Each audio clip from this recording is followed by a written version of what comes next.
ഈ ലോകം മഹാഭാരതത്തിലെ യുധിഷ്ഠിരനെ പറ്റി സുന്ദരമായ കഥയുണ്ട്. അദ്ദേഹത്തിന് തൻ്റെ മുന്നിലെത്തുന്ന ഏതൊരാളുടെ നേരെയും അസാധാരണമായ സ്നേഹമുണ്ടായിരുന്നു. ഒരാളുടെ നേരെ പോലും അദ്ദേഹത്തിന് നീരസമോ വെറുപ്പോ തോന്നിയിരുന്നില്ല. കാരണം ഒരാളിലും അദ്ദേഹം ഒരു കുറ്റമോ കുറവോ കണ്ടിരുന്നില്ല.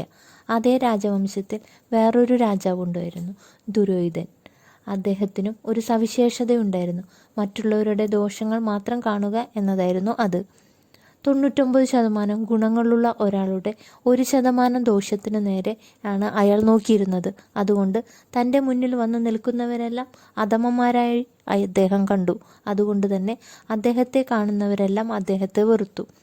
ഒരു ദിവസം കൃഷ്ണൻ ഈ രണ്ടുപേരെയും അടുത്തേക്ക് വിളിച്ചു. യുധിഷ്ഠിരനെ ശ്രദ്ധയോടെ നിരീക്ഷിച്ചുകൊണ്ട് അദ്ദേഹം പറഞ്ഞു, താങ്കൾ കൊട്ടാരത്തിൽ നിന്ന് പുറത്തുപോയി ദോഷമുള്ള ഒരാളെ കണ്ടുപിടിച്ച് തിരിച്ചു വരണം. അദ്ദേഹം അത്തരമൊരാളെ തേടി പകൽ മുഴുവൻ നടന്നെങ്കിലും ഒരുത്തനെ പോലും ദോഷമുള്ളവനായി കണ്ടുപിടിക്കാനായില്ല. യുധിഷ്ഠിരൻ ഈ വിവരം കൃഷ്ണനെ അറിയിച്ചു. തുടർന്ന് ദുര്യോധനനോട് കൃഷ്ണൻ പറഞ്ഞു, ഇനി താങ്കളുടെ ഊഴമാണ്. പുറത്തുപോയി നല്ലവനായ ഒരാളെ കണ്ടുപിടിച്ച് മടങ്ങി വരിക. പകൽ മുഴുവൻ നടന്നിട്ടും ഒരൊറ്റ നല്ല മനുഷ്യയെയും കാണുന്നില്ല എന്ന് പറഞ്ഞ് അദ്ദേഹം മടങ്ങി വന്നു. ഒരാൾ നല്ലവനാണെങ്കിൽ അയാൾക്ക് ഈ ലോകം വളരെ നല്ലതായി അനുഭവപ്പെടും.